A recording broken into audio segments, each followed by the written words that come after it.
Alkas ponono muhle ponono ngwanakanaka ose alka unzwe munhu achiti siyana nevarume vamashona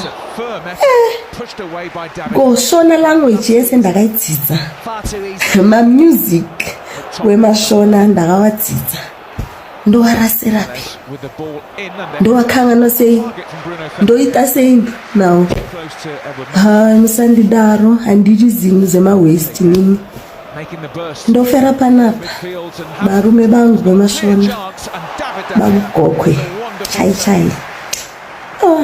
usazondidaro weduwe ndikwanirei alkas ponono muhle ponono ngwanakanaka ose alka